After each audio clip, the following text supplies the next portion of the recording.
Hey everybody, this is Rydo and we are back to another recording of Hearthstone. Today is Friday, July 26th, and as best as I can tell, this is the official 5-year anniversary of me playing Hearthstone, which probably puts me about a year past the beta and everything else around that. So let's re-roll that one.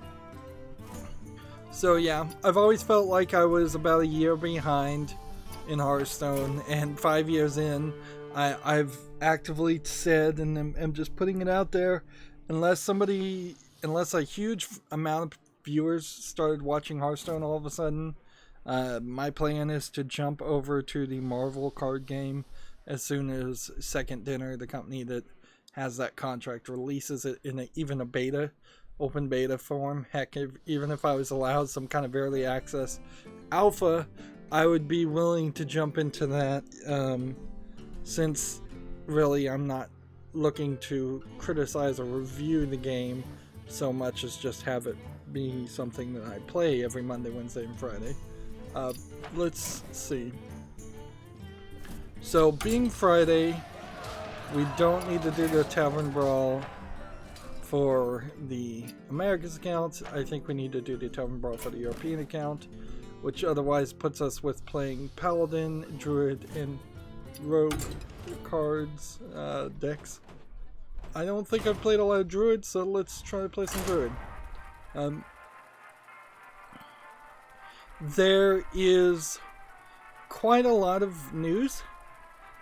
For some reason, I don't know why, all of a sudden we just got a big burst of games that came out on Steam and a decent amount of news that came out. But it would be kind of nice if we got back to doing that going forward. It's been kind of slow, but also it's kind of nice to have slow. I don't think I'll go into major depth as far as my evaluation of 5 years into Hearthstone, because it's simply put, as I just said, like it's an old game. I'm tired of it. I'm ready to move on to something else. It doesn't feel like it's doing better. Speaking in more general terms of Activision and Blizzard not doing too well, apparently there was some misinformation campaign, it seems, that was put out that said that a lot of the Treyarch people, like 6 of the management in Treyarch, had been let go, naming at least one person. Activision came back and said, no, this one person is still employed. This is the kind of thing that you don't, as Activision, come out and directly deny unless you're denying a very specific fact in a statement, because sometimes they pull shenanigans like that. The one person that was named maybe wasn't fired, but maybe the 5 other people were fired, or maybe none of it was true. It seems like none of it was true, and perhaps I didn't even report on this story. Like, I'd have to go back to my own streams and watch them to find out if I had. But yeah, the video game journalism world has not been heavily inundated with totally false narratives. Instead, they are more, almost always, yellow journalism, opinionated pieces instead, where there is truth at the core statement, but then it is tainted by an opinion or editorialization to the max. And since the video game journalism world is so willing and accepting and embracing of editorialization and yellow journalism, that it doesn't seem like it would be particularly prudent on the part of the most video game journalists to try and embrace actual fake stories, actual just total lies, particularly for something like this that could be proven rather easily. Some of it seems like, from the face of it, that there's at least a part that's trying to just slander the main person that was said to have been laid off. So this feels a lot like it might be one of those kick Vic situations that, yeah, we are definitely nowhere close to not seeing a lot of more of those type situations. And as I have been spending a lot of time watching the legal proceedings of the whole kick Vic situation, which isn't very video game related at all, other than Vic Mignogna was the voice actor of Broly in some video games. What I get left with more and more of the impression of is that it's very, very possible that Vic Mignogna was and is one of those slick Hollywood people that sleeps around like crazy. Unfortunately, instead of people posting stories of him just being sleazy, they posted stories that seem like they are completely provable in the fact that they're false. So had there been a better campaign of saying honest things and not exaggerating or not posting and reposting rumors or things that people didn't really know about it, had the defendants in the case not taken actions that look a lot like slander to me, had they just talked about their own experiences, they would at least legally be in a lot better position than what I think they actually are in. And inherently, I think that's going to be the case with any of these type of lawsuits / Me Too actions, is that it all comes from the incredible lack of professionalism that happens mostly in California and amongst the people of all genders and creeds in California. The casting couch mentality and the I can do whatever I want to mentality, and I can act as completely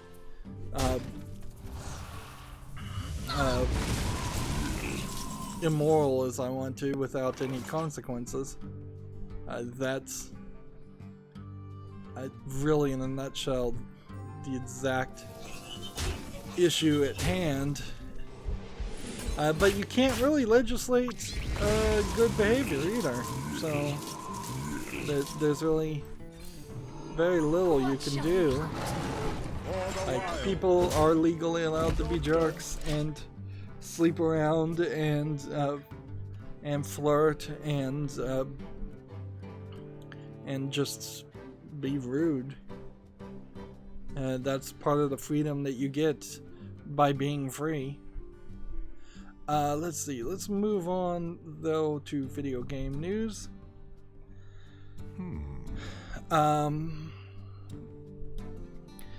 guess what we're gonna do. I really didn't get anything done yesterday.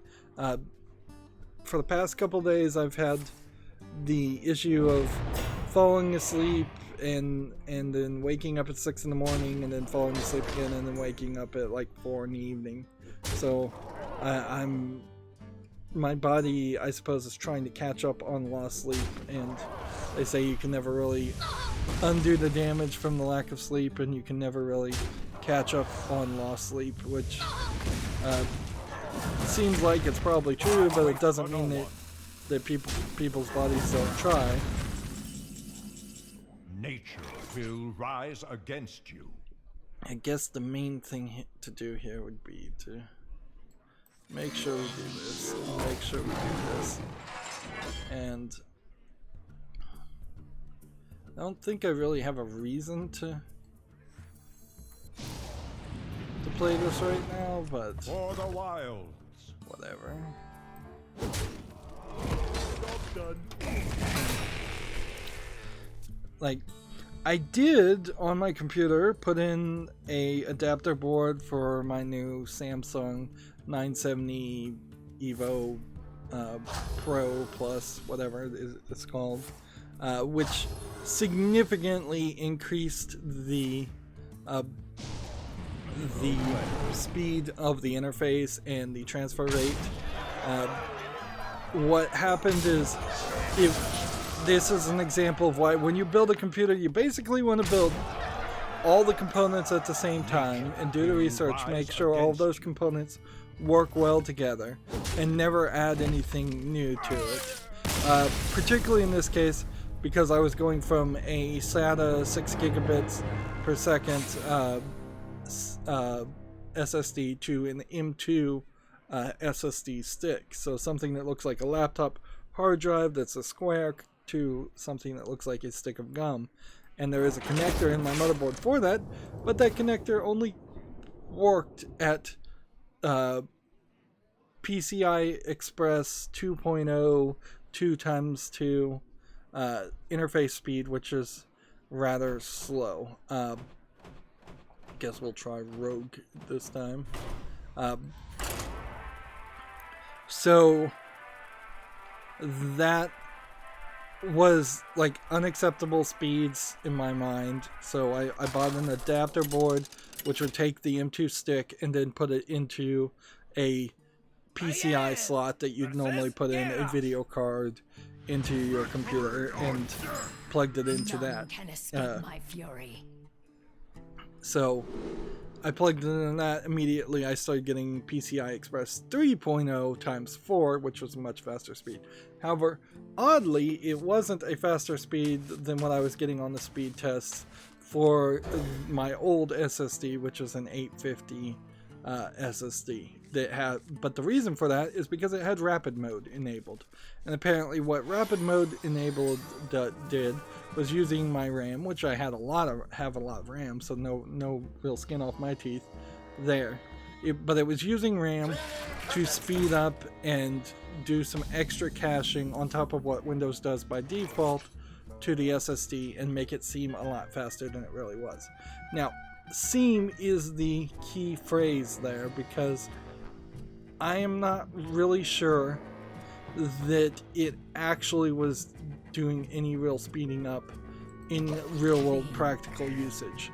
The reason for this is, if you are doing a speed test on an SSD, you're writing a gig, maybe 2 gigs, maybe 3 gigs, maybe even, let's say, 8 gigs of data. And so the first time you would do a pass on that, you would have 8 gigs read and written directly from the SSD. When you're doing the reading test, it would be read. When you're doing the writing test, it would be written. The first time. Most speed tests go through it a few times, about 5, maybe 10 times. And because of that, your what happens when you're using RAM to cache it is the read test is very slow the first time to read that 8 gigs. Let's say it's 8 gigs, it's probably only 1 gig. But then it is super fast to read it the other 4 times or the other 9 times, depending on how many passes you do, because it's not really reading it from the SSD at all, it's reading it from the RAM. Same is true for the write test. If you're writing it the first time, it would be slow, because you're writing it to the RAM and the SSD, but if you're writing it the second time, it's going to be faster because you're only writing it to the RAM again, and you don't even really have to write it to the RAM. So effectively it feels like it was cheating. And so I've disabled rapid mode. There's really not a reason to have rapid mode on my old SSD that's not going to be there. And it's not realistic, in my opinion, that rapid mode really would work in cases where you're playing a video game, you're loading level 1, and then you move on to level 2. You're going to get that slow load when you load level 1. You won't have enough RAM to hold on to level 1 in RAM because it will be such a big file. And then when you get to level 2, well, this would be the first time in a while that you've loaded level 2, so that you get a slow load there. And when I was playing Doom 2016, I saw a lot of slow loads. Not incredibly slow loads, but longer loads than I would like to see, for sure. So, yeah, the good news is the new SSD does not use rapid mode. It seems like that was a cheat that they put specifically into the older SSDs to try to give them a unfair advantage. And once I disabled it in ran speed test, I realized my new SSD is considerably faster. The rapid mode, I cannot understate, multiplied the speed in the speed test by about 10 times faster. It was ridiculous, and I was getting very concerned to the thought that I had just bought a brand new top-of-the-line SSD, and somehow this brand new top-of-the-line SSD is considerably slower than what I had before. Oops, didn't think that through. Well, I guess that works fine, but whatever. So all is well now. However, I will say that my computer is now... first of all, I'm doing something very dangerous. Is I didn't have a screw to screw down the bracket faceplate of the adapter board into the video card slot, so it is just kind of sitting in there. So if I was to bounce around my computer or anything, it could easily be unseated. Right now, it could be unseated in a while from now.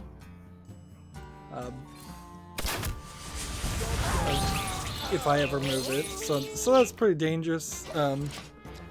Part of the problem with that too is that it is like a PCI Express ×4 card, and my motherboard has a slot for a PCI Express ×16, which means there's a lot of extra space for a much longer card to go in there. The other problem is that the SSD by default runs hot, so if you're thinking about getting a 970 Evo, I would suggest considering getting a passive heatsink on it. It seems like it's 20 degrees Fahrenheit hotter than other SSDs would be, just at idle. So my computer locked up, but I think it was doing a backup and accessing my old hard drive, my old hard drive, and that might have been the reason it locked up. But that's disconcerting to say the least, because I've never had the computer lock up. I've been very, very good and lucky about my computer not having those kinds of problems. No weird Windows 10 issues, other than the micro stuttering on the games, which I hope is still not an issue.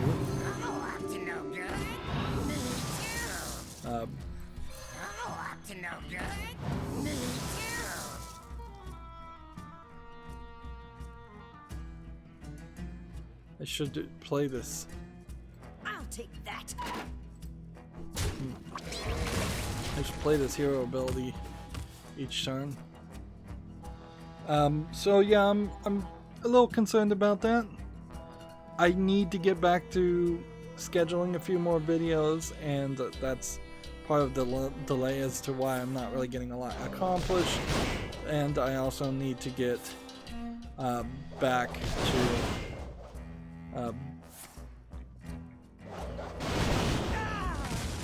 I need to get back to installing a game and actually playing a game. While it might be a slightly interesting experience, it's probably not practical or worth my effort to spend the time to.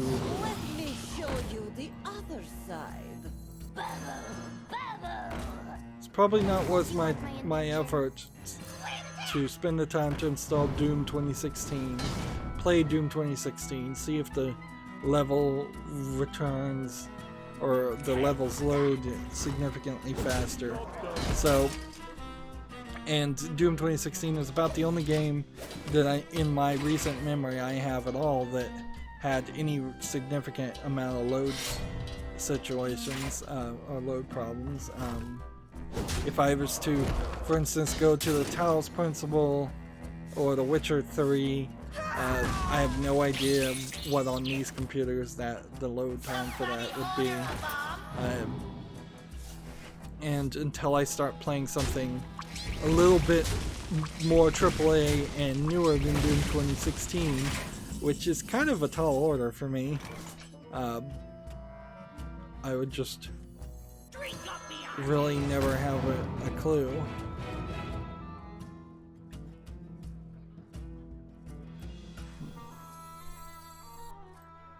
Double time and double back.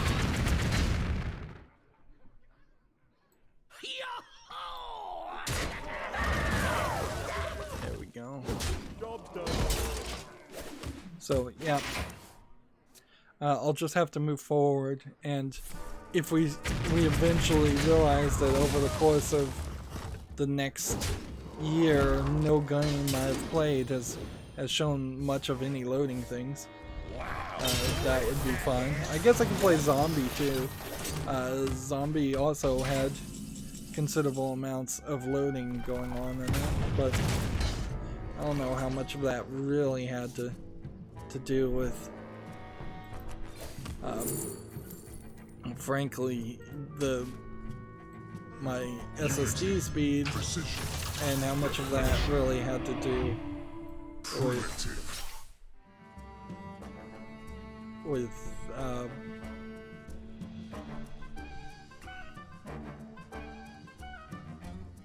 let's see, couldn't play this again if I wanted to, which means I can't attack, which means I can't do anything.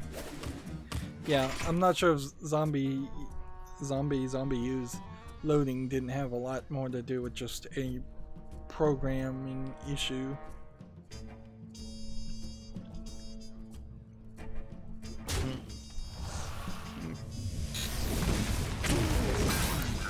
And I've certainly been, instead of scheduling videos, doing some other work. Had to crawl through my garage looking for power plugs and network cords as I'm working on this camera system, video doorbell system. Trying to not end up having to buy things over and over again that I've probably purchased before.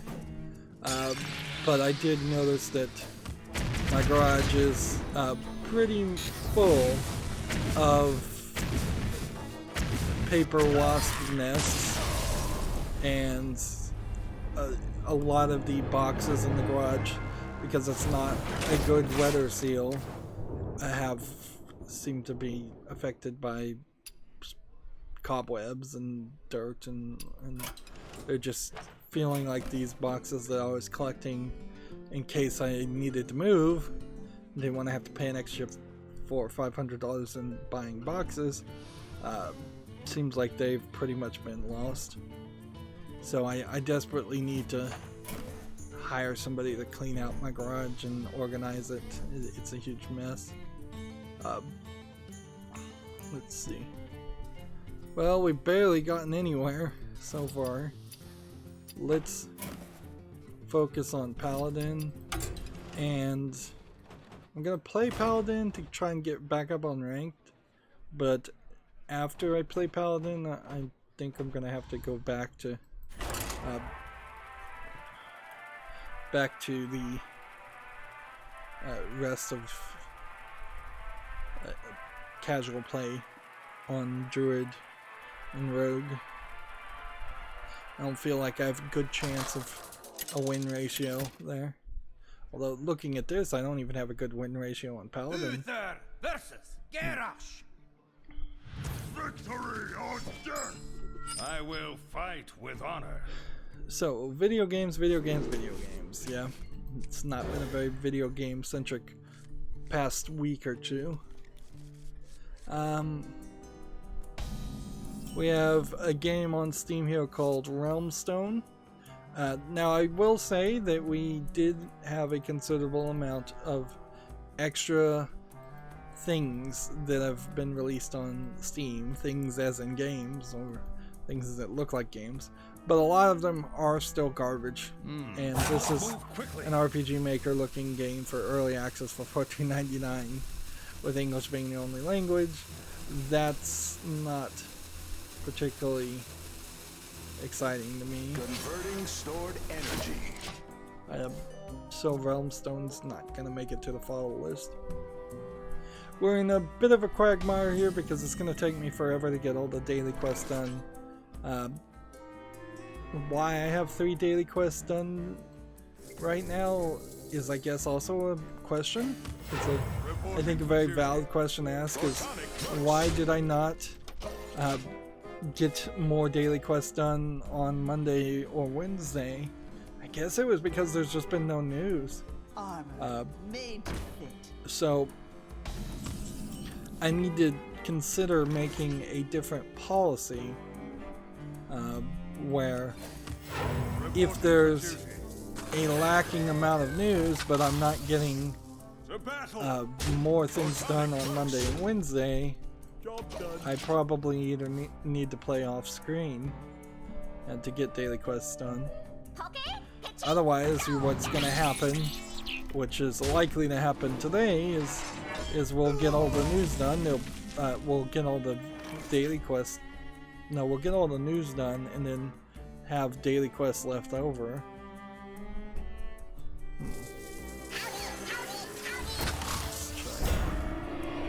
To battle! Photonic touch!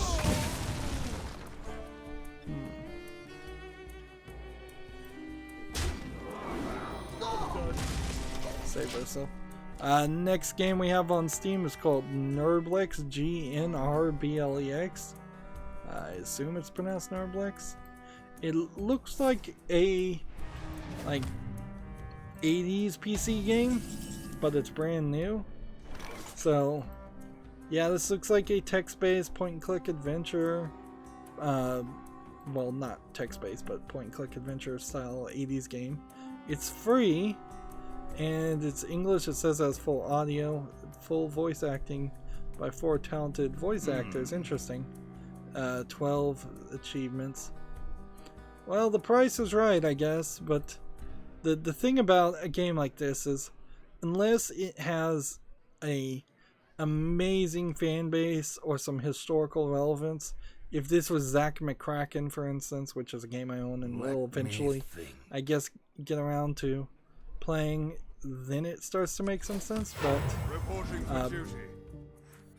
if it's something that's just in the spiritual vein of an old game, I don't see the relevancy there. I don't really see a reason to want to play incredibly old-looking games. Alright. How are we gonna get rid of this guy? You kind of have to do this. Just so we can do that.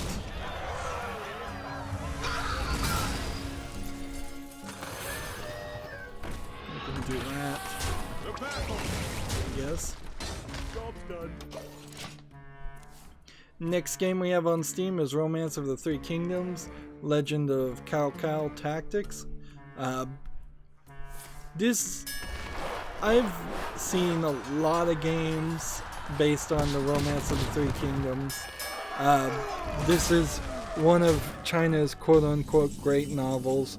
Very possibly they are the great novels in China are the great novels in China because the Chinese government says they're the great novels.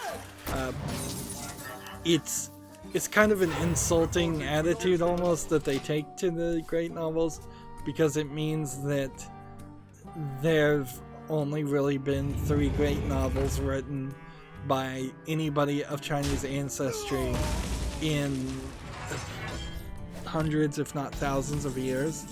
It kind of inherently implies that everybody else in China was stupid and it had no great philosophers, which might be somewhat true because there was that whole philosophy movement in the Greek and Roman times,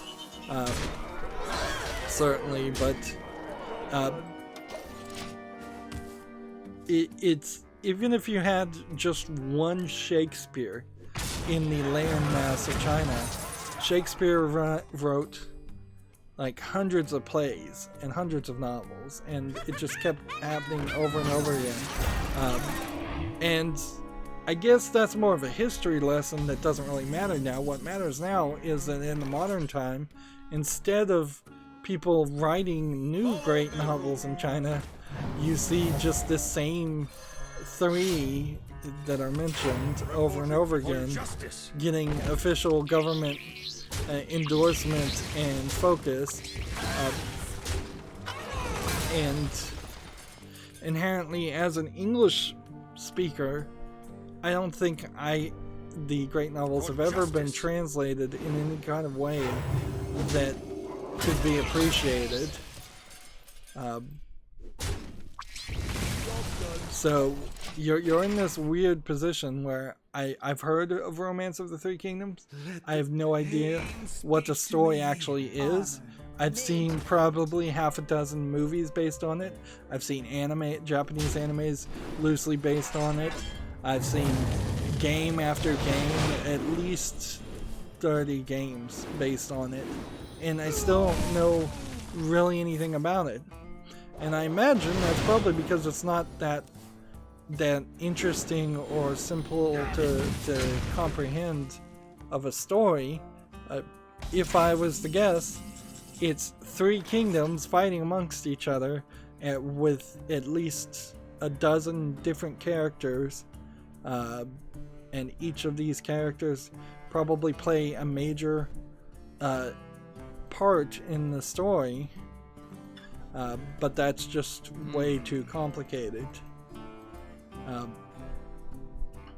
This is a free-to-play game, as far as this specific game, with in-app purchases, and it has English, Japanese, Chinese, Thai, and traditional Chinese support as far as the languages. So it's very focused on the Asian characters.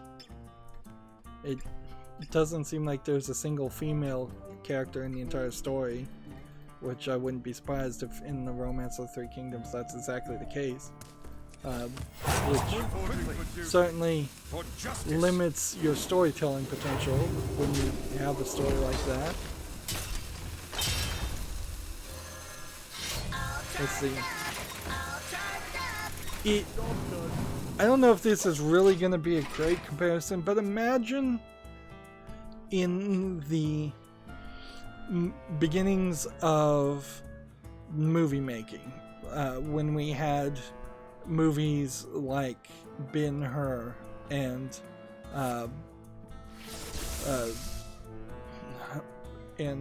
well, what is the other one with Abraham. Moses. Yeah, I think it's just called Moses. Yeah. There's Ben-Hur, there's Moses. Those are 70s movies that were made. Imagine if we still were just remaking Ben-Hur and the Old Testament's stories, or if we went even further back and we were just doing Bible stories over and over again in every story in the West for decades upon decades. Imagine how much content and entertainment would have not been created, particularly if like the United States government said you can't do any new fiction, which there's always been some extremist rigid Christians that really have been against all fiction, certainly, but they are definitely not in the controlling positions. Imagine if things like Ghostbusters or Star Wars or Star Trek or Twilight Zone. Imagine just every bit of fiction non-existent, and not just regular sci-fi nerd fiction, but Sleepless in Seattle, things like that, romance, rom-coms, comedies in general, slice of life stories. Imagine if none of that was allowed or emphasized. Now, on top of that, imagine if you lived in a society that was so focused and obsessed with these 3 great novels, or a more Western example, if you lived in a society that was so obsessed with, say, the Christian Bible, and that was all the stories that were ever emphasized or told. Imagine what it would feel like to then have all of Hollywood start pandering to that. There is a movie film production company or publisher called Pureflix, I believe, that only panders to Christian movies, and they put out 2 or 3 a year or so. Imagine if all of Hollywood only made movies like Pureflix, like the Pureflix movies. Imagine if there was no new Star Wars, if there was no Disney. Like, while it would be fun to get rid of Disney for their monopolistic tendencies, imagine if you didn't have ever Aladdin, The Lion King, Sleeping Beauty, any of that. Like, that's kind of the position that we're in now, as Hollywood keeps trying to pander to the Chinese market because they think they can make money there. You're pandering to a market that's entire desire is built around the country's official stance on its culture and its history. So it really is only a matter of time, and I've gotten into a rant here that I really don't have time to get into, but it really is in a dangerous position where in the next 5 to 10 years we will see a big Hollywood blockbuster movie based on Romance of the Three Kingdoms, and it will be complete and utter garbage, and yet it will sell amazingly well because China will throw money at it one way or the other, and because China throws money at it, it will inevitably cause a whole generation of movies to then attempt to tell other Chinese-centric stories, or Chinese story-centric movies. Converting stored energy. Which very possibly is not even what the Chinese people want.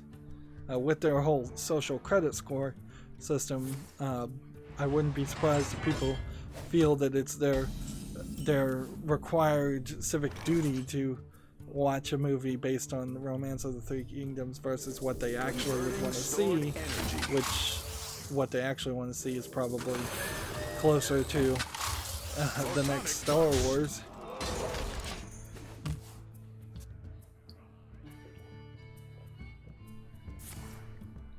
Anyways, moving on. This game's not making it to my follow list. Like, I really see no reason to go that far with it. There have been a few games based on the great Chinese novels, but they are usually extremely loosely based. I mean, one cannot deny that Dragon Ball, at least the original Dragon Ball manga and anime, was based on one of the great Chinese myths and novels. But Dragon Ball and Dragon Ball Z and everything after Dragon Ball Z became popular on top of that by telling crazy shonen fighting stories, not because it was based on the Monkey King, which was barely based on that. Let's see. Change an enemy's means health to 1, so that gives him less damage. Which gives him less health. Next, we have a game on Steam here called True Colors, which looks visually polished, but then this interface is definitely not particularly special, and this isn't very special. This map reminds me, I saw that there are 2 adapters now out on the market that you can plug into the back of a Nintendo 64 to upscale and smooth out the resolution on the Nintendo 64. That looked really good, but unfortunately plugging these 2 adapters into the back of your controller, your Nintendo 64, is also $150. So assuming you have this large collection of Nintendo 64 games and you want to play it on original hardware, you're putting $150 of modern money into a very old system. True Colors here doesn't seem to show any actual gameplay, so I suspect this is just a really flashy looking asset flip game. It shows a health bar. It's early access, $5.94. It's English and Korean, which is an interesting combination. Let's see. This is a game where you solve a murder case. You have to survive an artificial intelligence attack. No, I don't think I'm gonna buy into that. The battle! Warning! Yeah, I don't think True Colors deserves to be followed. It just put a bad foot forward.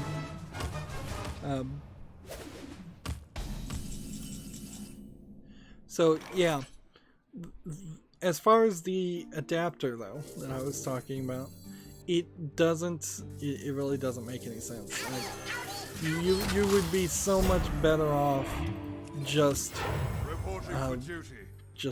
using a ROM and an emulator. And if you own the original game, more's the better.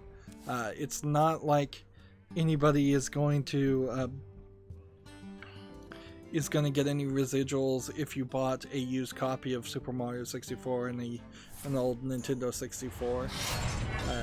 That's all secondary market. Speaking of residuals or anything like that, it seems like every single anime dubber, at least at Funimation, does not get any residuals ever. So I guess in the back of my mind I probably knew that was true, and I never really cared, and I still don't really care, but it is a pretty terrible contract they seem to be working under. Getting paid roughly $150 an episode, it seems, to be a voice actor. You do 22 episodes per show. That's not a lot of money, particularly considering how that might be the only show you do in the year. Or you probably would do 3 or 4 shows. But I bet you wouldn't do too much more than that.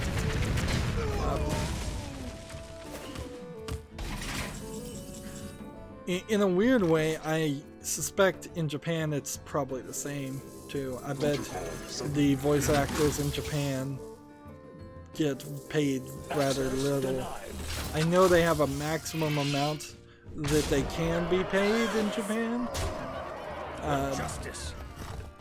And that's why they do a lot of appearances, both all around the world. The voice actors do appearances to supplement their income. But I don't know if any of the Japanese voice actors say you actually get paid any kind of residuals.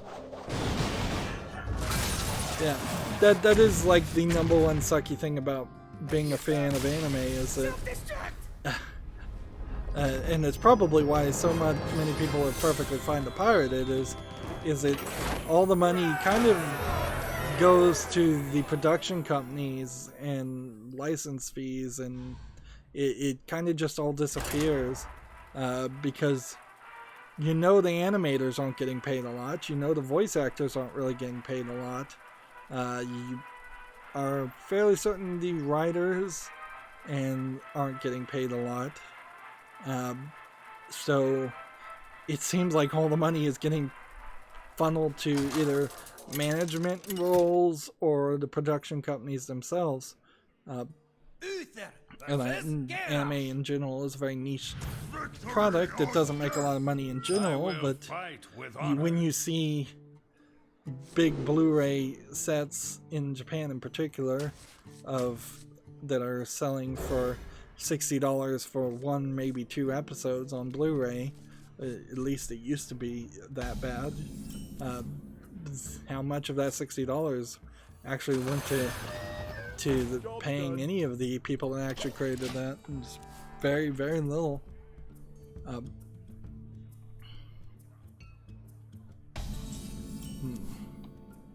But what can you do? Speaking of anime, geez, I keep talking about anime.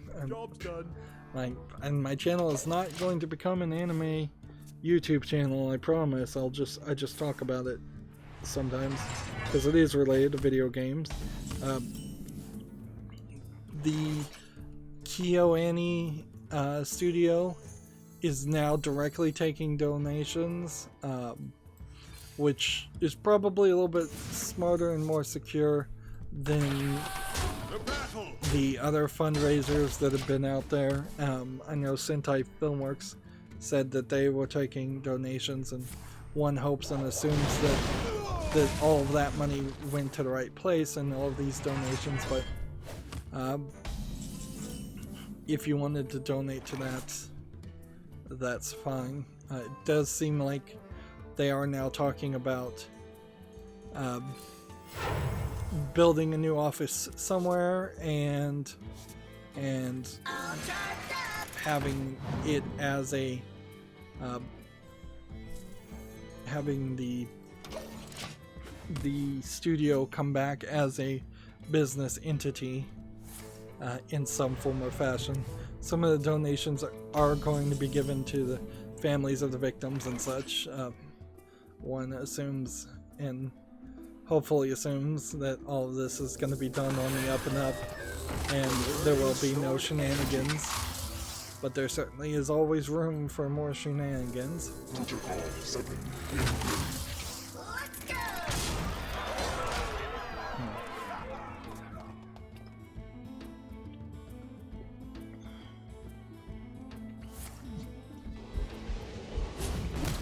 Moving on, Gamatsu has an article here. Travis Strikes Again, No More Heroes Complete Edition for the PS4 and PC launches October 17th in Japan.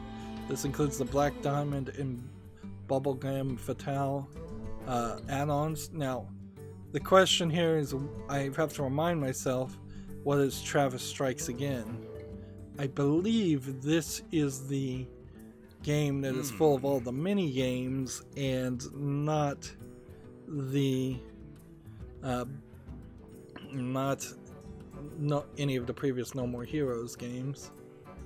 So here, if we look at their Steam page, coming soon, we can see a video here Let me of think. yeah, this is the top-down hack and slash game with mini games and things that were very repetitive and boring. This is the game that you said if it didn't sell well, they wouldn't make a new No More Heroes game, and then I don't think it particularly sold that well, but then he came back and said, oh, we are making a new No More Heroes game. Now, it is slightly questionable whether the new No More Heroes game is going to be a Switch exclusive or a Switch and PlayStation exclusive and not come to PC. If No More Heroes 3, I guess, would be the game in the regular series. If that was going to come out to PC without the other two, then that's gonna kind of suck. Although, in all fairness, No More Heroes as a series, the story is paper thin, so it would be easy enough to just skip the first two. What now? The Travis Strikes Again, though, I don't really see much of a reason other than to get this other than to use it as a comparison against No More Heroes 3. So, unless No More Heroes 3 comes to PC, I would never buy, and I wouldn't really recommend buying Travis Strikes Again, as it is just a side game that was not well received. If No More Heroes 3 does come out, I still don't really recommend buying Travis Strikes Again, but if it comes out in some like cheap bundle or is just really on sale, maybe that would make some sense. Begin. I will fight with honor. The fact that Travis Strikes Again had 2 pieces of DLC also tells you that they experimented and more than likely will have some amount of DLC in No More Heroes 3, whereas No More Heroes 1 and 2 would have not had DLC almost certainly because they weren't in that generation when DLC became the next big thing. Job done. Happy Midsummer Fire Festival. Apparently we're still in the Midsummer Fire Festival. Next game we have on Steam is called Hellbanger. It looks to me to be a top-down twin stick shooter. It feels a lot like it's taking ideas from The Binding of Isaac, but unlike The Binding of Isaac, it doesn't seem like you really leave rooms or that there's anything in the rooms other than enemies. So yeah, this seems like it's a little bit simplistic in its gameplay style. It's $4.99, no discount, English only. Full audio English, it says. Yeah. When you compare the large amount of depth that is in the Binding of Isaac series to when you compare that to something like Hellbanger, there's really no comparison at all. That's a bad way to phrase that sentence. I think Binding of Isaac is revered as a great game in my mind because it just constantly added more and more and more. And even in its initial release, before it had even added one little bit of patch, there was a ton of items, a ton of gameplay mechanics, and a ton of concepts that made it a very well thought out, good game. And if you don't have that foundation of a well thought out, good game concept, you won't have the passion or the fan base that you would need to continuously move towards having a larger expansion. Yeah, I imagine if the Binding of Isaac, the first Binding of Isaac game, had not grown a huge fan base, we would have not seen a complete remake and several major expansions Although maybe we would, because one cannot deny that the creator of The Binding of Isaac isn't in part a kind of crazy person who was going to constantly work on his art and his mental idea. And that's the sign of a true artist, is somebody willing to potentially continue to make their art even if nobody appreciated it. Unity. Or Precision. arguably the trick is to continue to working on your art until people do learn to appreciate it, which as a YouTuber, I guess that's in part my own personal hope, is that at some point people would start appreciating my content a lot more. Converting stored energy. Let's see. Let's hit this. Let's hit this. Let's hit this. The battle. Let's hit that. Job done. Next game we have on Steam is just a bunch of Asian characters. It says it's an RPG. To me, it seems like it's probably a pretty simplistic RPG, if any of these images want to load. Yeah. It looks like it's an RPG Maker game. English is not supported, it's free, it's Chinese only. Alright. There is still a feeling in my evaluation that I am definitely, even though I rant about terrible Chinese games a lot, I'm definitely more compassionate for Chinese games that are bad compared to Russian games that are intentionally bad. There seems to be actual malice in a lot of Russian troll games, and attempts to just make bad quality games or troll games. Almost as if Russian people don't understand that the idea or concept of a troll in the first place, and thinks that troll things are super popular when they really aren't.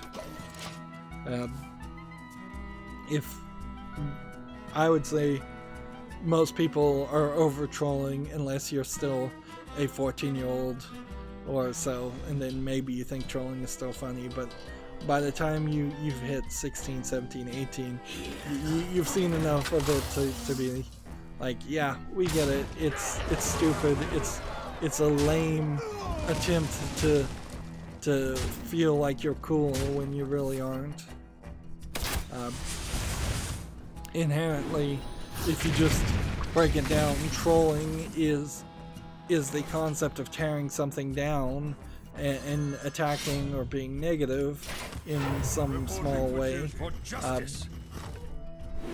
instead of creating or building something up, which is always a disingenuous and undesirable attitude to take. It is like an insult comic insulting the audience. You're not really going to get much laughs from that.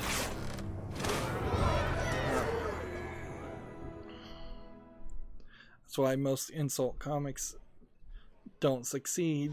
What you instead get is comics that either tell scenarios building up anticipation and comedy, or they insult themselves, or they insult other comics who are working with them. But even then, it doesn't work if it's just 100% insults. The forest fights back. I will fight. Moving on, I'm getting into rants again.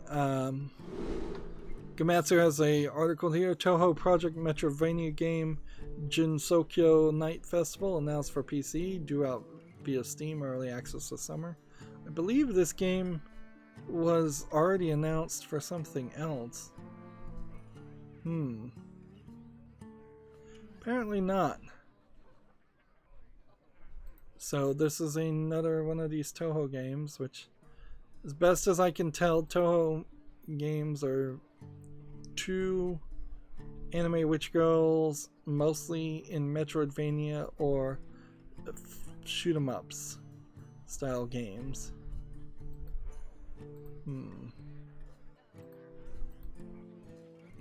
What's weird about Toho in particular is it doesn't feel like it is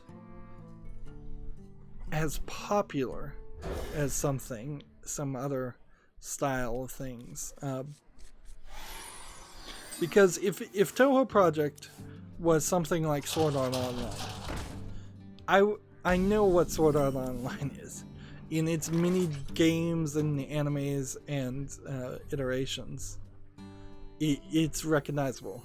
Or if Toho Project was like Pokemon or Digimon or something like that, or Yokai Watch or Yu-Gi-Oh!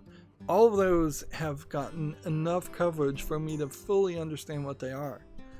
Whereas Toho Project, I've seen several instances in games labeled as Toho Project, and I still don't understand it.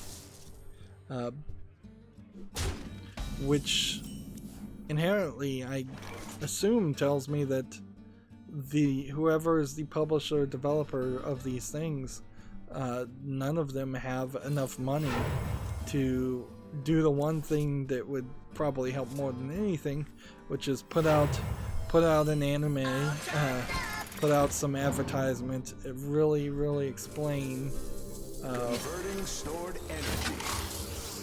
what the projects are. Let's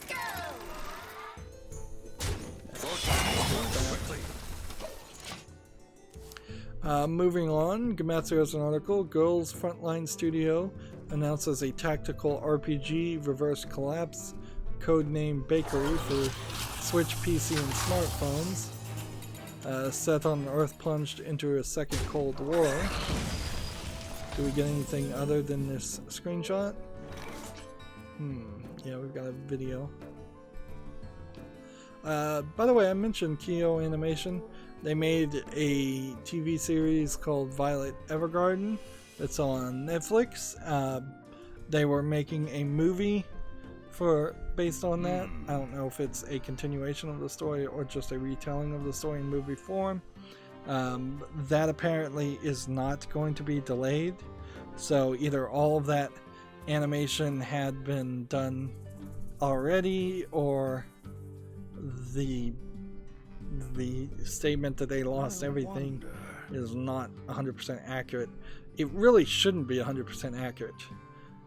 In all, if you were doing good business practices as an animation studio, you would have a backup, off-site backup solution that was backing up things at least on a weekly basis, if not a daily basis, to that off-site situation.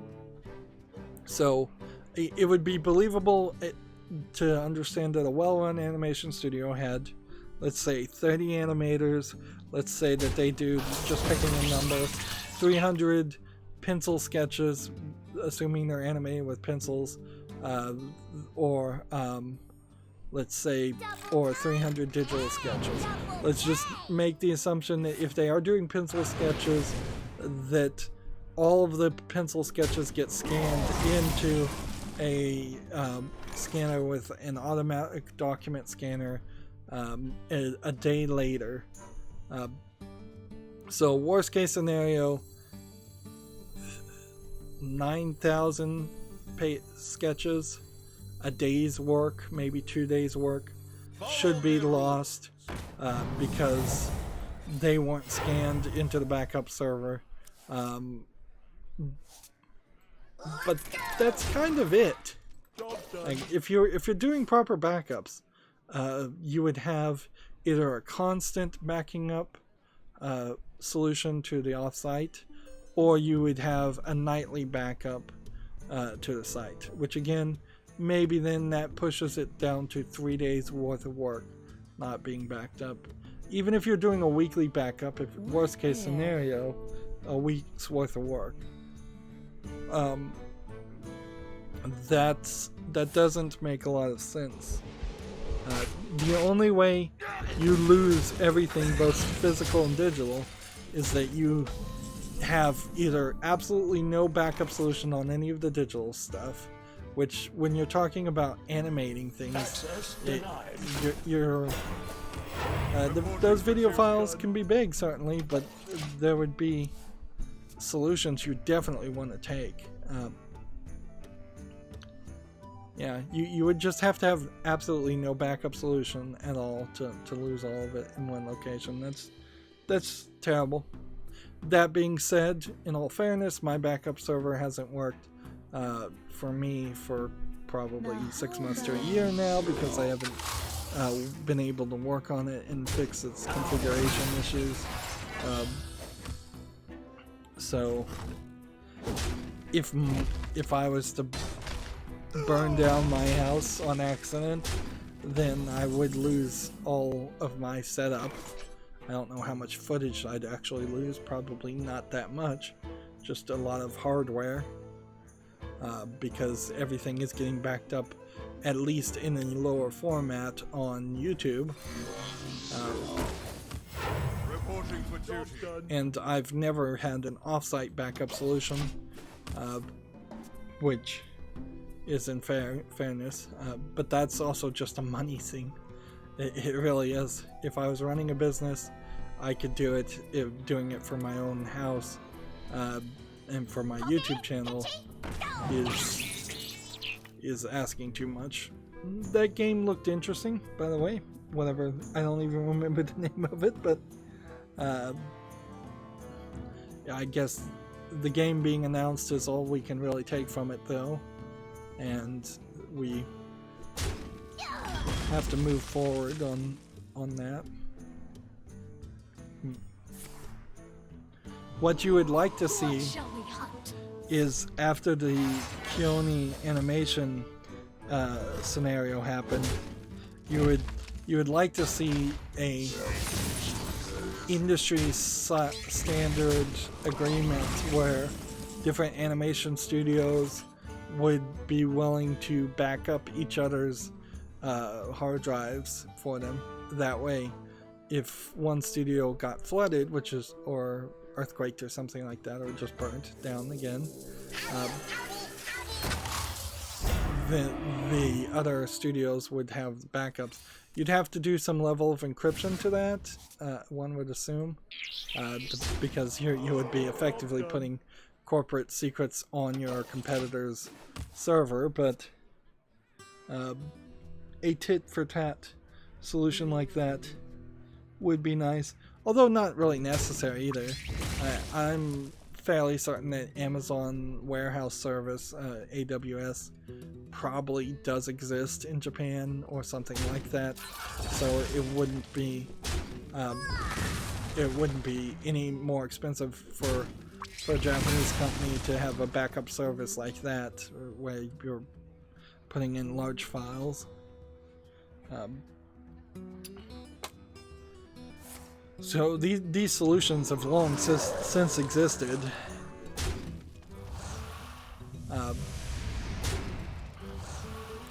Moving on, we have a game on Steam here, Space Traveling Within the Earth-Moon System. This looks like a VR game.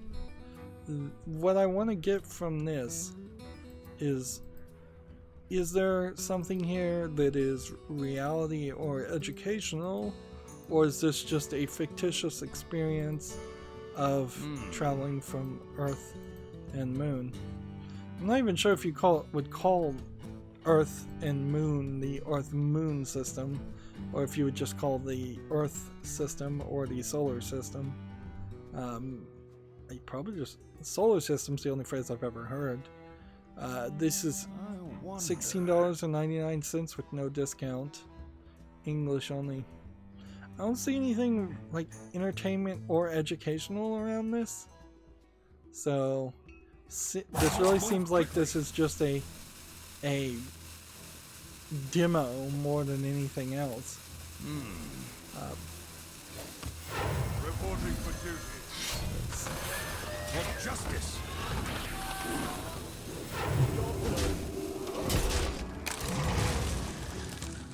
So yeah, I'm not gonna put that on the follow list.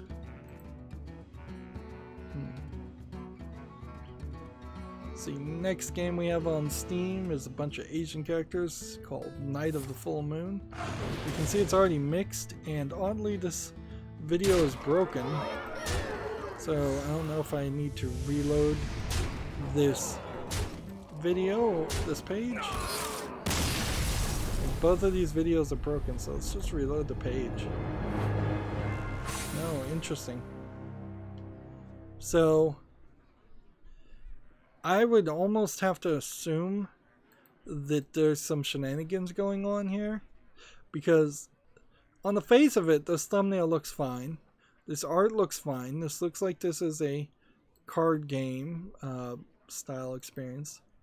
Like, this looks like there's effort and polish on here. This is something I would put on the follow list. So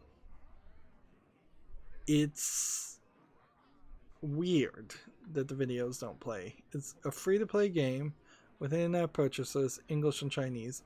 I suspect this game is stolen from somebody else. That's the only thing I can make.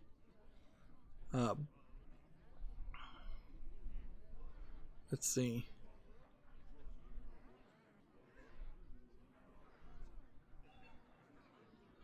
Currently unable to link mobile and Steam accounts is one complaint.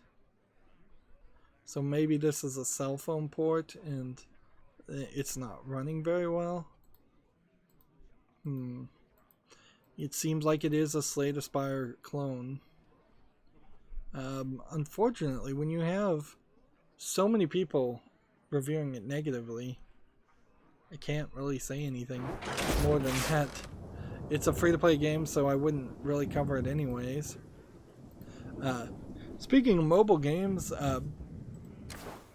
Google said, here's $2 to spend on in-app purchases or buying apps on the Google Play Store. And when did I get these done? Interesting. Druid and Rogue time, I guess. And so I said, fine, give me this coupon or this store credit for $2. And then I started looking at like the in-app purchases for Destiny Child, and which is about the only game I'm playing on my phone, and everything is $2.99 or above. And Destiny Child in particular, there are things that are like $99.99. I bet very specifically there's nothing that is $2 even or below as far as an in-app purchase in any game that interests me. Certainly not Clash Royale, and that's pretty much the only other game that has in-app purchases. Inherently, I've immunized myself pretty well against buying in-app purchases on mobile games because I don't play mobile games that have in-app purchases in the first place. Which is the right way to do that sort of thing. I saw a YouTube video where somebody said that they noticed by following their metrics, and inherently this is somebody that is super popular, that has millions of people watching them, their videos, but they said they noticed that every time they coughed they lost like 10-20% of their viewer.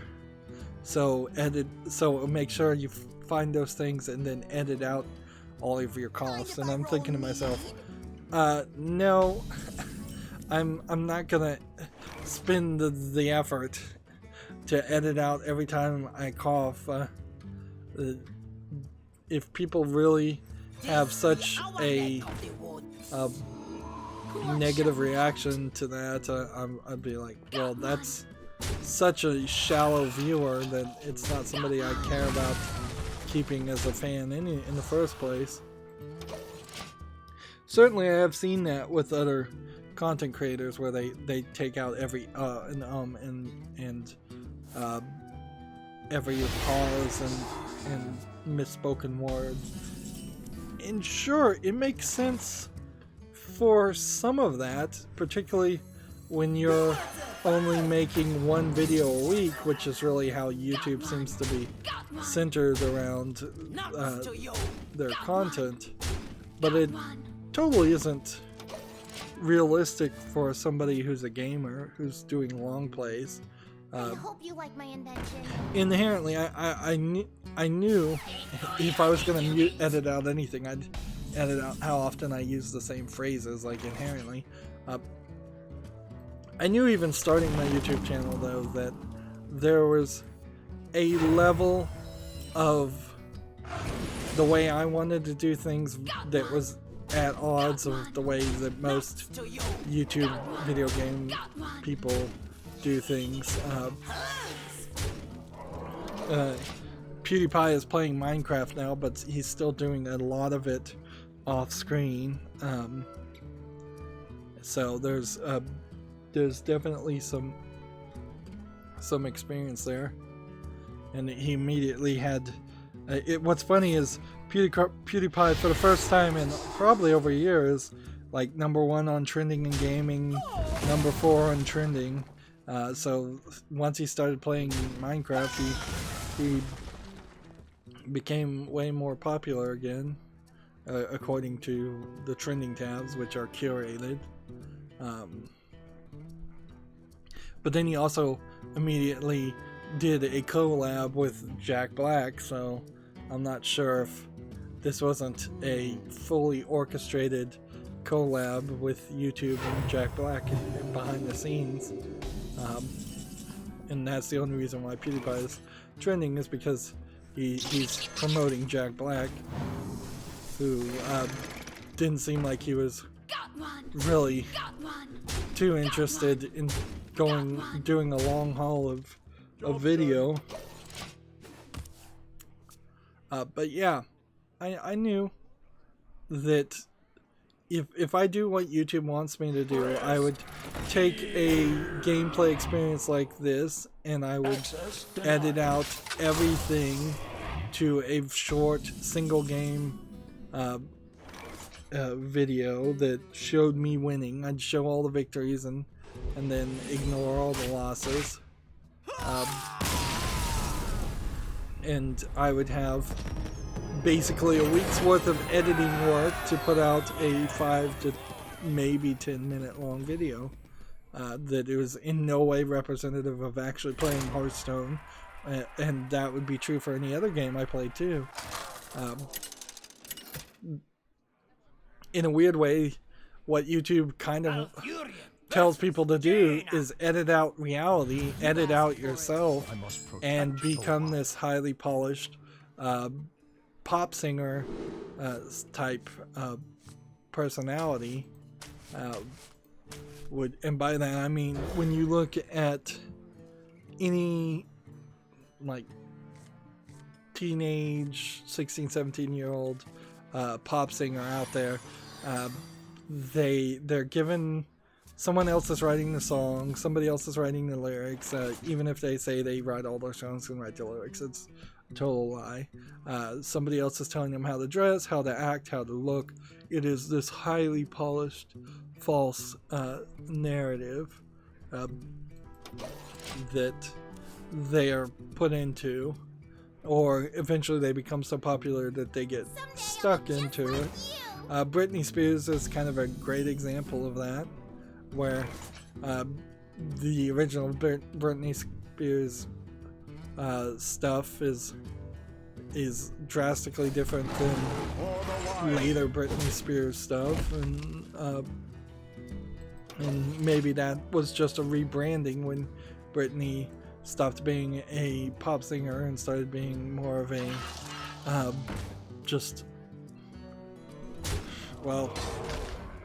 a young teenage pop singer, and she stopped being that and started being just a young woman pop singer.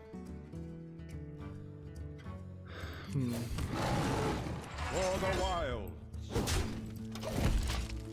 So yeah, I'm definitely ranting here. Let's keep on covering the video game news. Gamatsu has a article here. Boku Hime Project debut trailer. Main heroine explains why the protagonist has to cross-dress. This is that cross-dressing game. It's coming out for the PS4 and Switch. So which one of these is the cross-dresser? I guess it might be him here. So I'm gonna watch this trailer off screen just in case, considering the cross-dressing narrative of this game. And I'm still not really sure where the actual gameplay comes into this. Alright.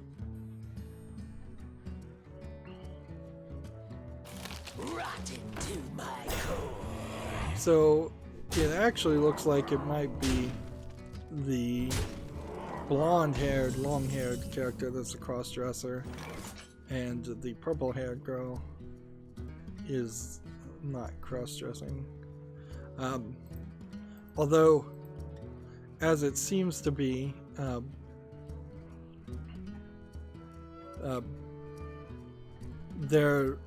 it seems to be you're cross-dressing or getting forced on the cross-dressing because of circumstances, not because you've come to actively want to cross-dress, which is the trope certainly in Japan.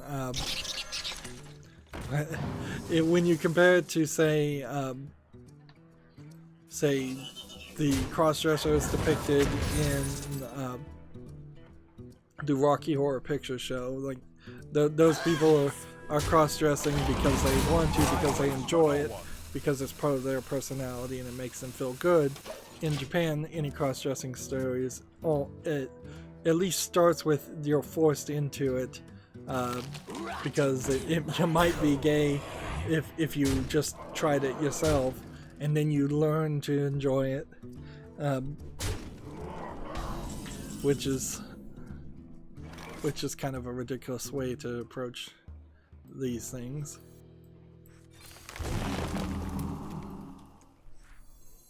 Let's see. Deal 3 damage to a minion.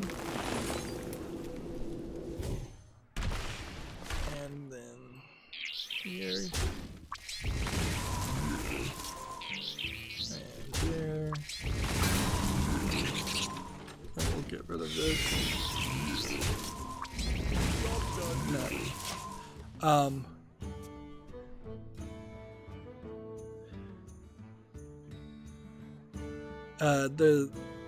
The trailer's all in Japanese, but there is some English. The article says, quote, "At the school you attend, there are 4 extremely beautiful girls known as princesses." Akira says in the trailer, Akira being the main female character, I assume. I believe, if I was to guess, this is Akira, the purple-haired one, and this is the main male character. Let's see. Your purpose is to become even cuter than those princesses. To help you out your dear older sister, you must master the art of cross-dressing. So then let's begin the Boku Hime project plan to surpass those beauties. Now, what kind of actual game is this? I still really cannot tell.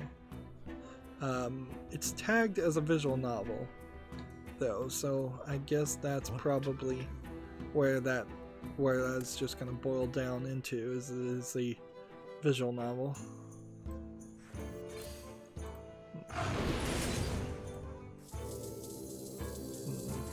Time waits for no one.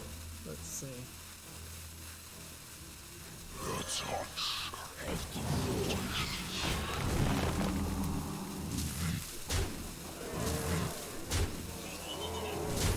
Gotta remember to keep playing. Let's see. We'll just not attack with that one.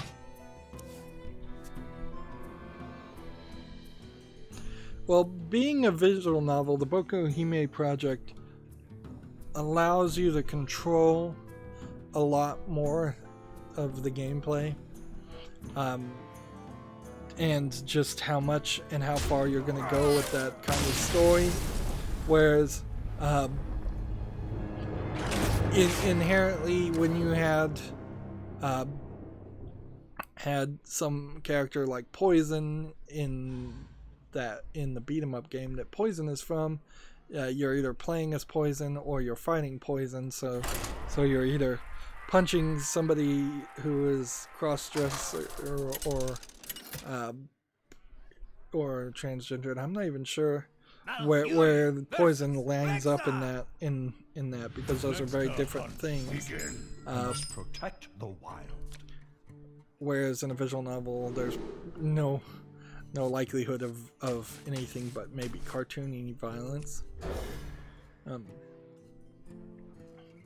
I guess inherently, if you were playing something like Fallout 4 or Elder Scrolls or The Sims, you have the possibility to make your own character dress however you want, but then it doesn't really become a main part of the storyline, and this clearly wants to be a main part of the storyline.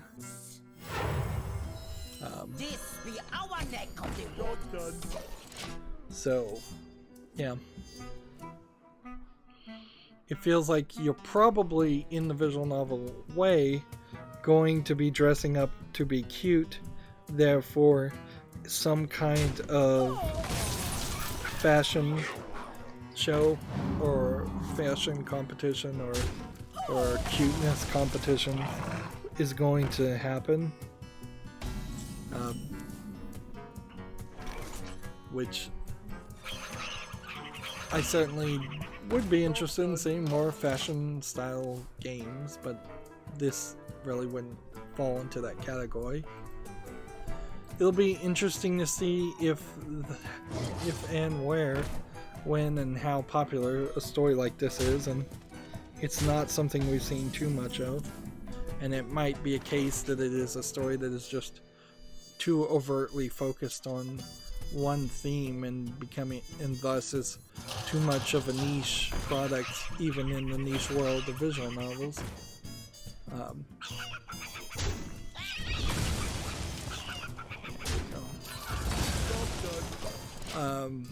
Moving on, PlayStation has this game called Erica that has been announced for the PS4. It seems to me that this is probably a exclusive game, and in a weird way that means that this is like the first exclusive game I've seen for the PlayStation 4 in quite a while. Well, I guess in all fairness, there are some other things that are exclusives, such as the Last of Us 2 and such, but Final Fantasy games I think is still exclusive. But PlayStation in particular in the last couple of years has been very bad about actually having a significant amount of exclusives, and it's weird. They really shouldn't have let that happen. I guess I could get into a rant again about them changing their headquarters and causing this to happen, but I'll just leave it at that. This next game has me excited. This game is called The Luminous, and what caught my attention immediately here is it is from DigiPen Institute of Technology. Now, DigiPen, if you're not familiar with, is a Redmond, Washington-based video game college that I personally had aspired to go to and didn't make it there. I probably would have been accepted. I just didn't have the funding to move to Redmond, Washington, which inherently shows that there are haves and have-nots in just the location of where you happen to reside. There are different opportunities in the United States, and moving is an incredibly difficult process, even for colleges. That I'm not sure DigiPen even has dorms, or I believe when I looked into it, they don't have dorms. They have like assisted housing, so they would pair you up with 3 or 4 other potential students to rent a house in Redmond, Washington, which would be incredibly expensive. Now, as for this game, The Luminist, it doesn't seem like it's anything. It seems like it's a Dark Screenshot Syndrome style game. But I suspect what this is a student project, or several students' project, being put out as a showcase for free. I doubt that this is a game that was going to ever be sold. Yes, The Luminist is a single-player third-person shooter in which the player is armed. Let's see. Do they even bother to mention that it was made by students?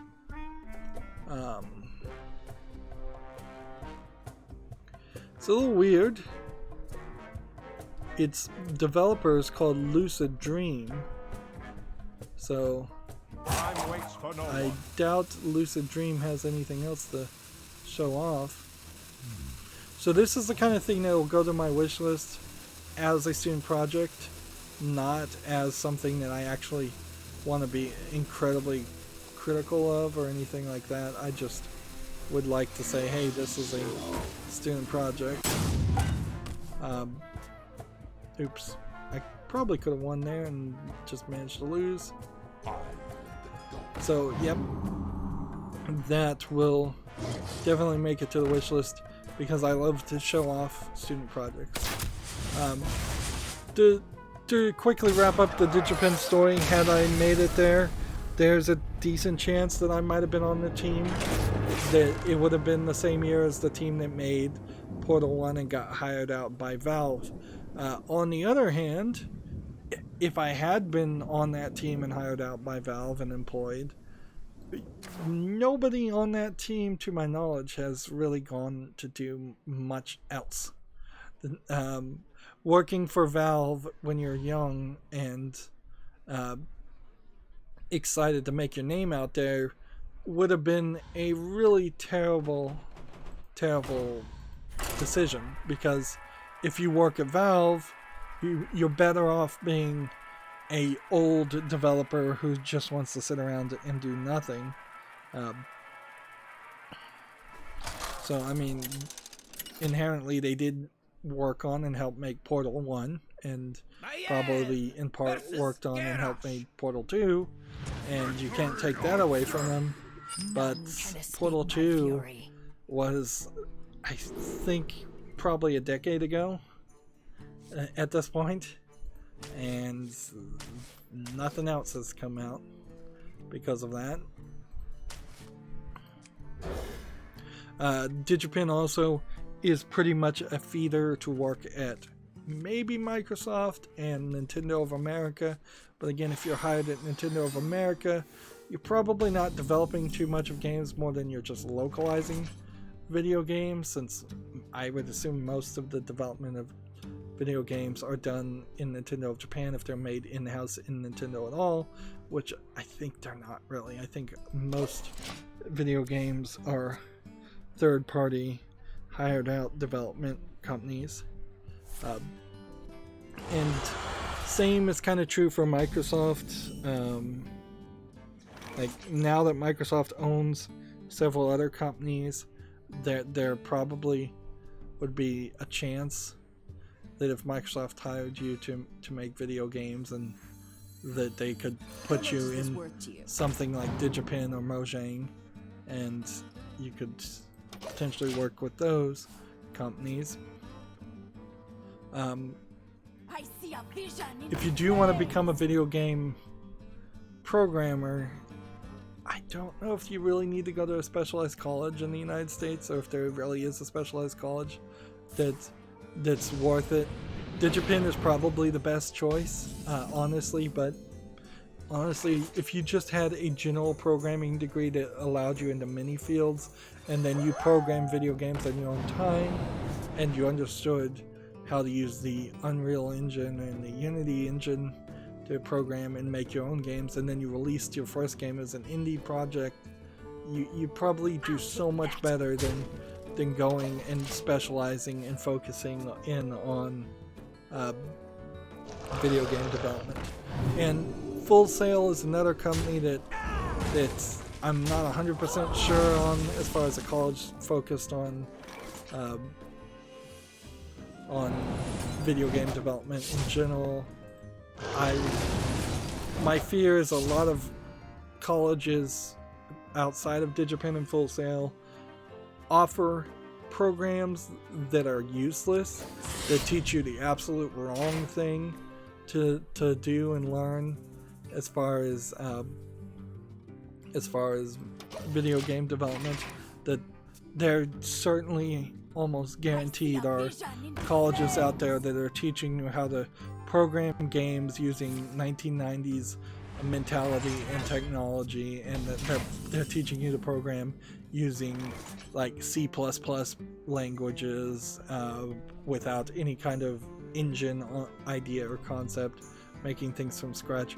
When I was learning in school, that's definitely what I was being taught, in part because I was being taught just general programming, so I was being taught how to make things from scratch, and that got me as far as spending a year of working on my own time far enough to program a black and white Pong game.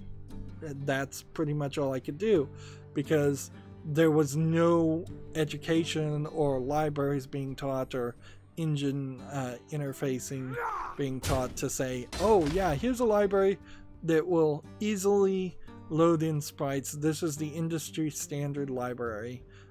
This is the library that will put in industry standard physics in your game, and so you don't have to program all the physics that happen in your game. And so, yeah, you have to be careful about what languages they're programming in. C++, still probably a default language you need to know, but you also need to know Python and C#, maybe G# even. You need to be able to understand a lot of different languages. For a long time you needed to know Java. Maybe now you don't really need to know Java. If somebody is teaching you how to program things in Flash animation or animate things in Flash animation, that's a really, really old software, not something that would be industry standard nowadays, to my knowledge. And so, yeah. And that's not just video game development, that's colleges in general. A significant amount of colleges are teaching terrible degree plans and education, and the classes they teach are terrible and useless. A lot of people are quickly realizing that their degrees are not worth the paper that they're printed on. And that's not just people that took gender studies and underwater basket weaving as their majors. It's happening to a lot of people that really thought they were there to learn and that they were going to get an education, and instead they didn't really get anything that was worthwhile.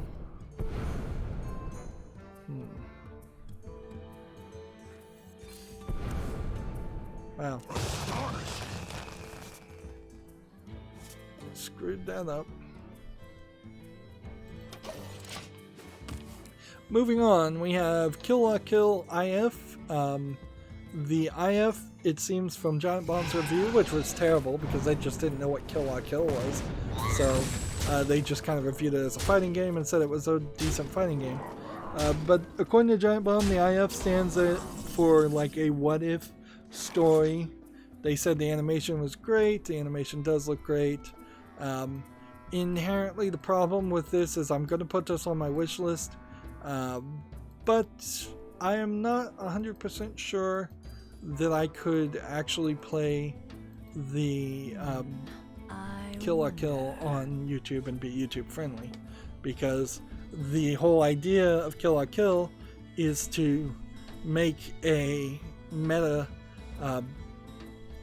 meta commentary on scantily clad anime characters, and in the storyline per se, the clothing you wear is or the amount of clothing you wear in some cases affects your power. So you have the main character here with a huge amount of underboob with suspenders and this small skirt, and you have the main antagonist with a large amount of cleavage. Oops.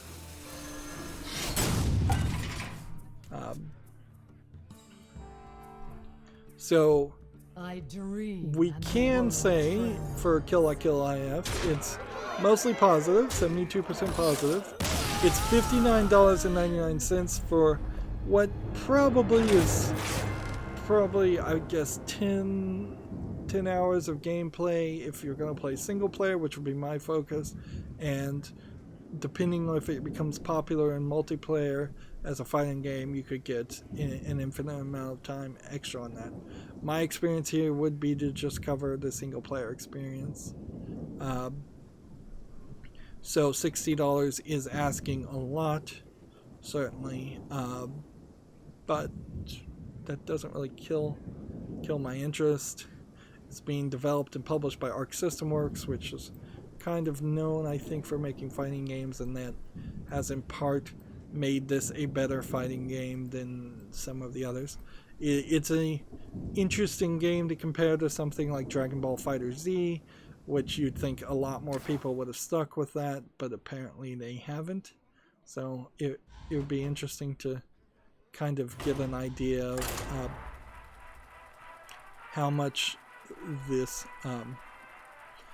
a fan base is still playing Dragon Ball FighterZ. Now, I wouldn't really compare it to the Shonen Jump fighting game, because that one was not well received even at launch. So that's that. There's two unlockable characters that either are coming later or will eventually happen. So that brings it up to, I think, 8 characters in total. There's really only 6 fighting characters, and for the anime Kill La Kill, it's kind of hard for them to add any more fighters either. So unlike the Dragon Ball series, which has a large, ever-growing collection of people, unless they started to make new characters, there's kind of nothing you could do there with it. It would be weird, certainly, if they started making new characters, or too many of them. The mature description here says costumes with moderate nudity appear frequently. This is tagged with nudity too. I will get this if somebody would gift it to me, and I would cover it, and I may purchase it personally just to support these kind of games being made. It's important to say this is not an adult sex game, though. Like, you're not going to defeat an enemy and take them to the ground and ravish them. You're not going to see like actual sexual intercourse or anything like that. It is just in the anime, in the series, the clothing is done in a ridiculous, over-the-top meta commentary way. The whole series is about clothing in general. So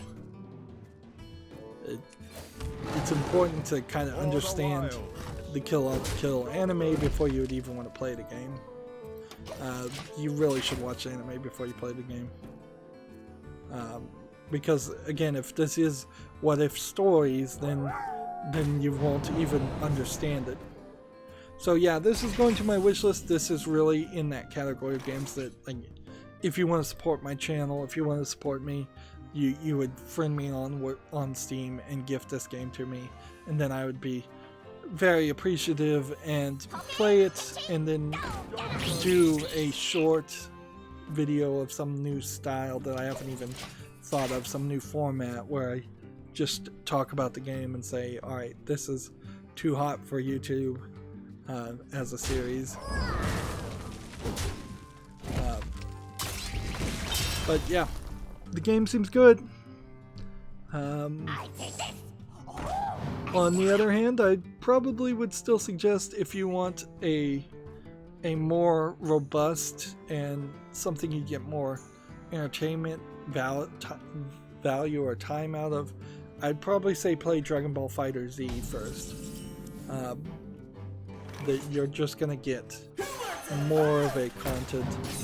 The only thing I could think that they could even do to fix Kill La Kill IF, since it's got such a small collection of characters to deal with, is to give different kinds of stances or outfits to the characters, which then would allow them to have like 4 different variants of the 6 characters to get it up to a like 32 character roster.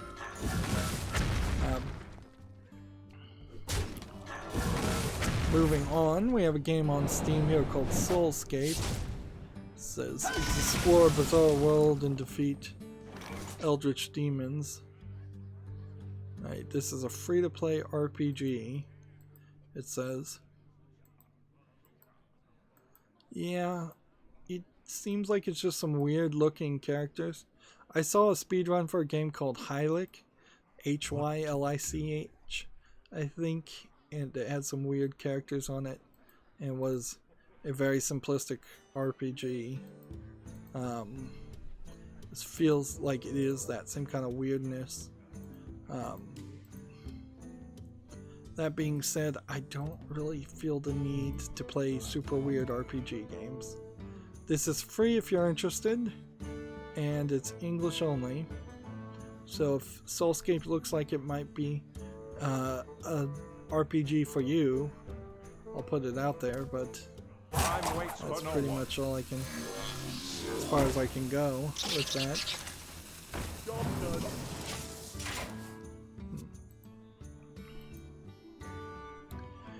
And at this point, I'm questioning whether I should take a break from talking about the video game news, which I've been going on rants and really haven't covered a ton of the video game news, and just focus on playing this.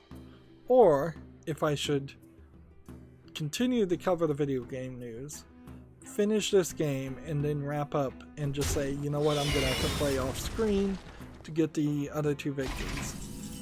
I think if I consider how my experiences usually go around this, it probably is wiser on my part to just continue to cover the news and then wrap up this recording after this game and then move over to the European account, because I don't think I'm easily guaranteed to get a victory here in this game, nor am I easily guaranteed to get a victory after this game. So yeah, I think that's what I'll do. So next game we have on Steam is called Dead Hand, which seems to be a asset flip game, although I'm not even really certain how it plays. It says it's a turn-based tactics game. Let's see. Yeah, this looks like asset flips, this looks like asset flips. It seems like you're underground shooting at things.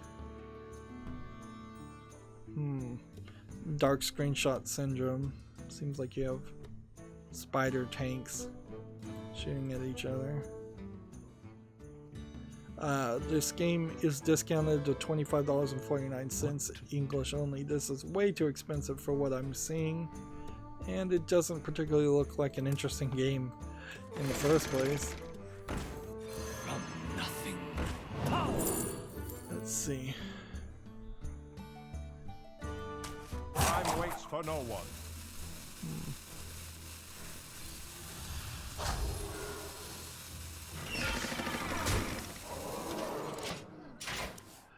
Next turn, I'm just going to do this, this, and this and see if I can win.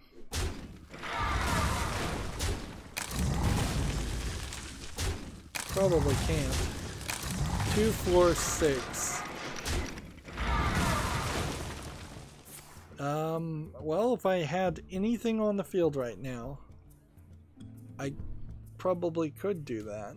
Like, because I'd have 6 damage I could do here, and then even if I had a 0 attack, 6 damage would have done that there.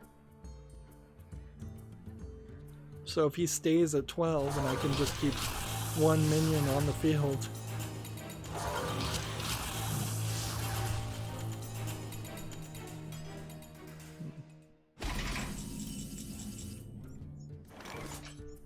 I have like nothing. This is terrible. Terrible. Let's see. Gamatsu has an article here. The free-to-play card battle RPG Divine Grimoire is coming to PS4 and PS Vita. Is this been on anything else yet so far? Developed by a Chinese studio, Shenzhen Fire Element Network Technology. That's a long name. Divine Grimoire first released on PC browser in Japan on September 2012. A unit-type fantasy RPG. Players summon units to fight in turn-based battles and can put together their very own Grimoire/card deck by collecting, enhancing, and trading cards. There's also a full-blown single-player mode. You can visit the official website for the PC browser version here. So, okay, this looks like this is a free-to-play card game, so it's probably full of in-app purchases, and it definitely is full of anime elves with cleavage, certainly. It'll be interesting to see if this gets censored for the PS4 and PS Vita, but this is also a old game that I don't recognize, so there's already a issue that I'm seeing here with the with it not being really that relevant in modern time. I guess inherently there's a issue with all mobile/card games. If they're not the top tier, most popular things ever, most people are gonna have never heard of them, and they thus have no interest in playing them.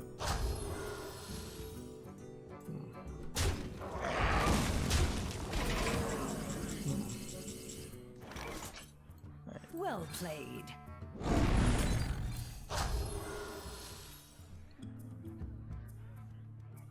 Come on. For the wild.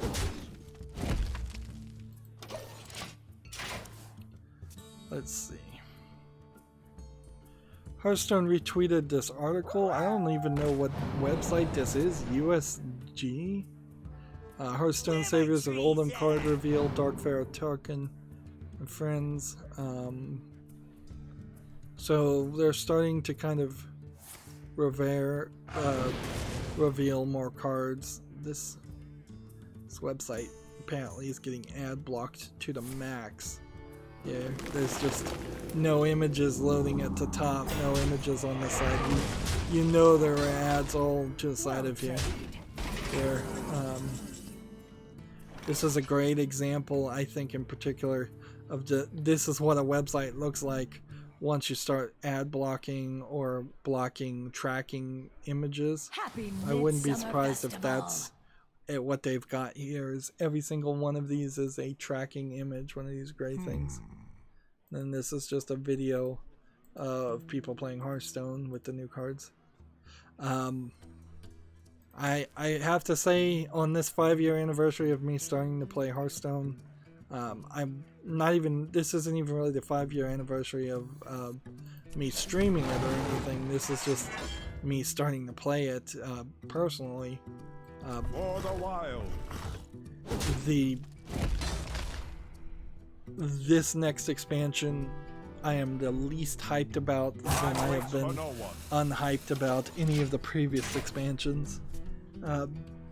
It's supposed to be the third of the story, the conclusion of the story of the two previous expansions, where bad guys were robbing a city. That's pretty much it. There's really nothing else in it that interests me at all.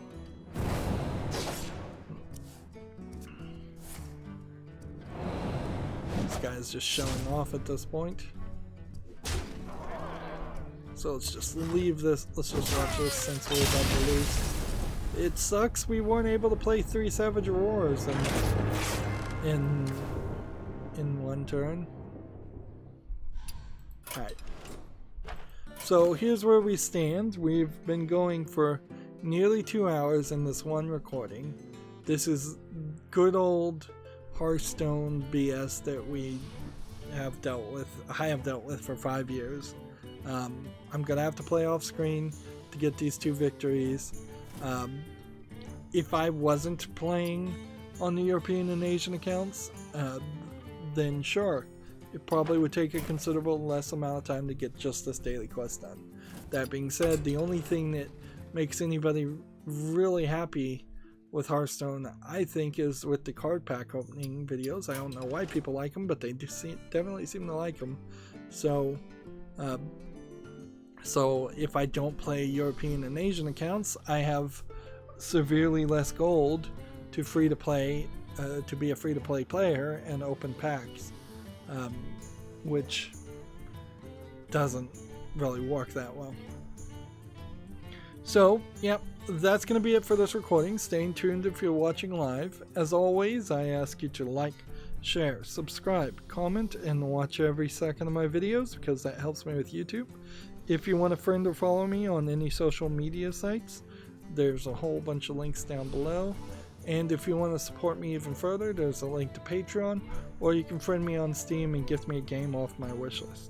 Thank you for watching. Have a good evening.